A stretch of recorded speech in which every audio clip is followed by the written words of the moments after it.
Three, two, one, and good morning, and welcome to your Thursday edition of the Morning Jog. I am your host, Matt Cohan, and I am joined by two of my favorite hard-bodied hunks, Francis Ellis and Robbie Berger. Fellas. Hi. Good Hi. morning, good morning, good morning. How we doing there, folks? Do we have any 4th of July plans? Francis said he's going to the Hamptons. Can you beat that, Robbie? No, can't be the Hamptons, but I think I'm going over to a friend's. I think I'm going to bring king crab legs, but you would be amazed at how expensive these things are. Oh, yeah. And there's like 8 people, so if you get king crab legs for 8 people, you're looking at a hefty bill. Yeah, you'd kind of be surprised at how expensive. I don't think I would be surprised at how expensive they are, given that there's a show called Deadliest Catch, which talks about how the world's most difficult and dangerous job is fishing for king crab because they fetch such a high price at the grocery store. So I knew that, and I don't know why you didn't know that. Well, I think I might go down a level and just do lobster tails, which could save you about $50 to $100 there, but should not have put king crab legs on the table as far as things that you're going to bring. Just stop at Long John Silver, dude. Put it in something nice, and they won't know the difference. I know. Dude. The people you hang out with, come on. Yeah. Look, by the time they have enough beers, nobody's going to remember that. Yeah, Robbie, you saying you're showing up to a party with king crab legs would be like me saying I'm showing up to a party with like elephant tusk. Like I have to find some kind of endangered meat. I'm trying to translate that and think of how that would look. But yeah, shit. Yeah, I guess says the guy who would go to his electric chair with a fucking bagel and cream cheese, bringing king crab legs to a party where everybody's too drunk to taste it anyway. Boy, we're really getting Robbie today. We're making Robbie look bad. All right, fellas. There are some calling the Morning Jog trio the hottest three-way on the internet right now, but Jada and Will Smith may have something to say about that. 27-year-old singer August Alsina, I've never heard of him, gave an interview with the Breakfast Club's Angela Yee that was released on Tuesday, in which he claims that he had a lengthy affair with Jada Pinkett Smith. And here's the kicker. It was with the permission of Jada's husband, Will. In his story, Alsina claims he actually sat down with Will and had a conversation about starting a romantic relationship with the Bad Boy star's 48-year-old wife. Alsina went on to describe very elaborately how much in love he was with her, saying, "I totally gave myself to the relationship for years of my life, and I truly am really, really deeply in love and had a ton of love for her. I devoted myself to it. I gave my full self to it." Francis, the rumors, Will and Jada both denied that, but there have been rumors that they've been swingers for years. Francis, are you buying this or not? No, I don't actually buy this guy. You know what I mean? I don't buy him. I've never heard of him. He said, I didn't want to say anything, but I have to speak my truth. Why? Why do you have to speak your truth, Alsina? People who have to speak their truth are people who endure atrocities at the hands of like monsters and then speak their truth to help other people. Who undergoes a wonderful, consensual, loving, heart-giving affair doesn't need to speak that truth. He's speaking that truth for clout. Is it possible? Maybe. We've all known that Jada and Will Smith might have some kind of alternative take on marriage, going from their marriage to life partners. Jada was delved into singing metal for a little bit. We all know there's something kind of a little off. There's always rumors of Scientology. Lord knows the son is kind of weird. But they've been married or they've been together for like 20 plus years. Yeah. Clearly, something they're doing is working better than every single other Hollywood relationship. Mm-hmm. So all power to them. If this is an endorsement for the powers of open relationships, sign me the fuck up. That's right. Good point. There's really no courage in admitting that you hooked up with someone really hot. Good point. Robbie? Yeah. Oh, I think it absolutely happened. This has been on the record that Jada and Will do this type of thing. Is the guy looking for clout? Absolutely, no doubt about it. He's promoting a new album or whatever. He says in detail what went on with their relationship. If he's lying about this guy may not sell a single album. I mean, it would look absolutely ridiculous. I think there's no doubt about it. It was actually happening. I will say, on just a side note here, don't feel bad for Will Smith. Oh. First off, they probably agreed to do this. And if that being so, Will Smith is doing just fine for himself, too. Yeah. Their relationship seems to be doing just fine. A lot of people talk about this, and it seems like a good idea. Not many people are able to execute it. I think they're executing it. I think they absolutely had a thing. Another side note, Will Smith, little hotel story, one of the nicest guys you'll ever meet in your life. Just true, just an awesome guy. I left a hotel that he was staying at and went for a different job. That new job, my boss ends up just being a total jerk off, just an asshole. He finds out that Will Smith is coming in and is getting all prepped and excited to meet him. He was the manager outside that was going to meet him. Will Smith pulls up to the driveway. Okay, and I had numerous interactions with Will Smith, but it's not like we had on a name-to-name basis. Comes out of his car, completely disregards my jerk-off manager, comes walking right over to me, gives me a big old hug, picks me up. It was phenomenal. He's the best. He's the best. Yeah, that just warmed my heart, dude. Mind you, this guy was such a jerk-off, and he's outside, getting all prepped, all nervous for him, and Will just completely disregards him.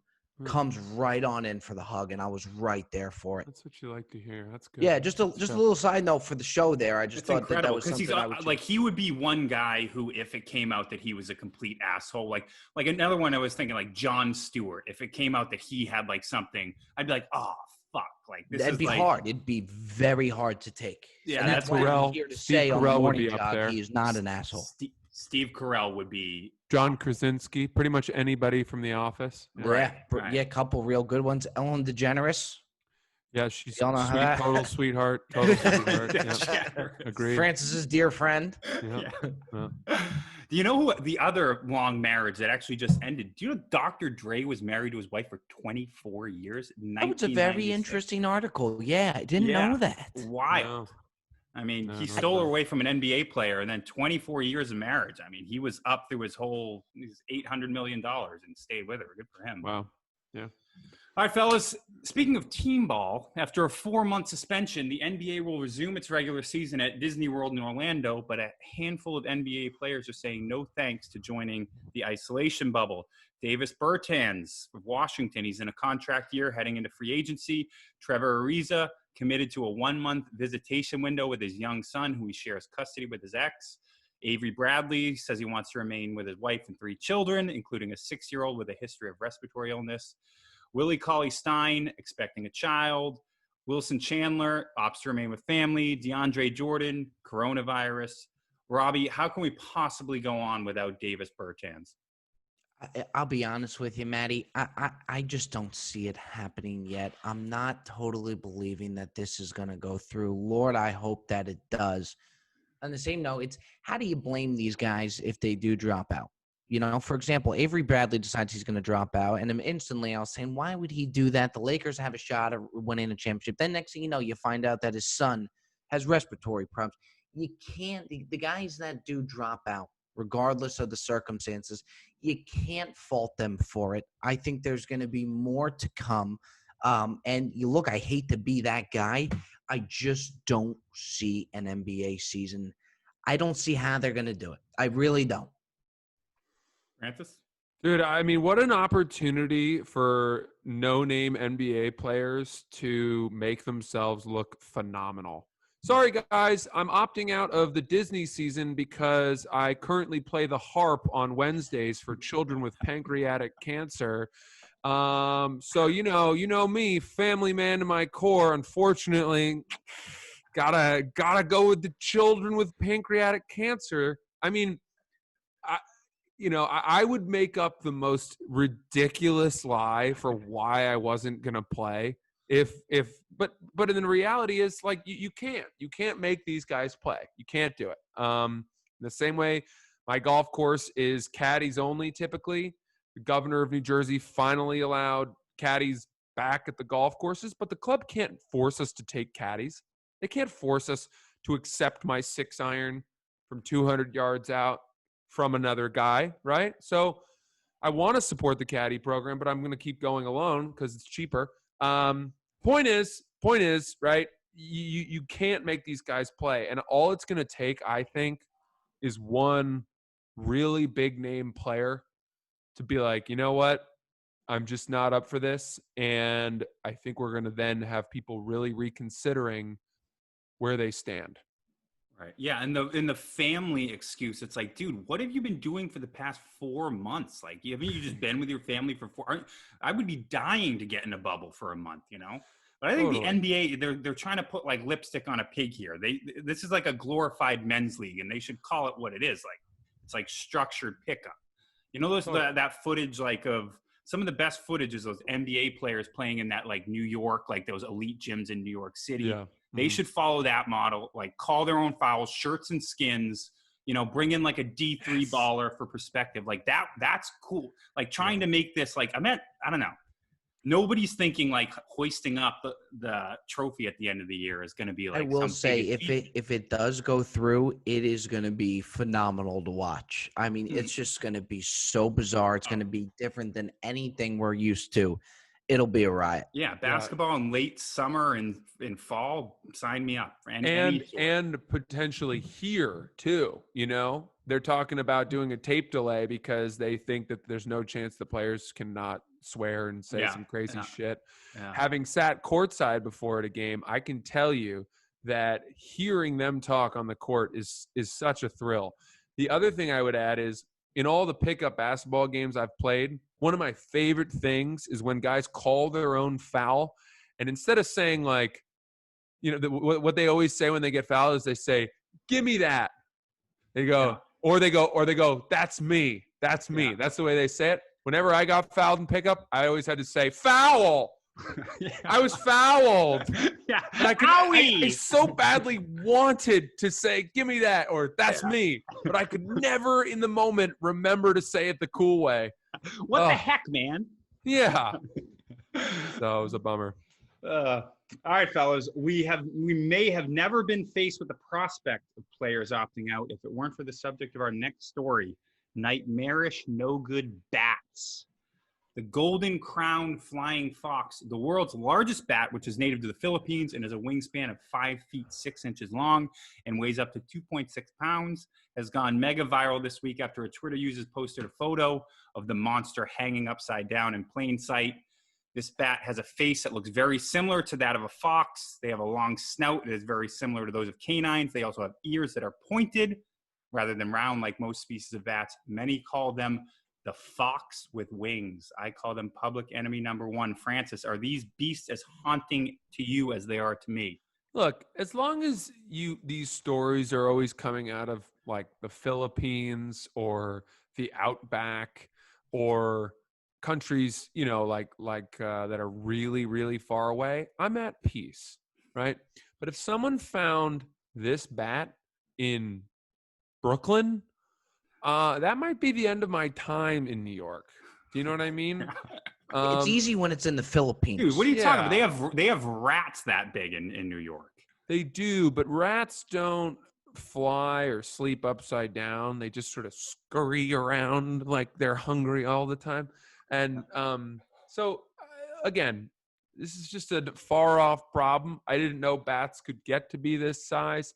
I've actually always liked bats. Big Batman fan. Someone once told me that they eat a lot of mosquitoes at night.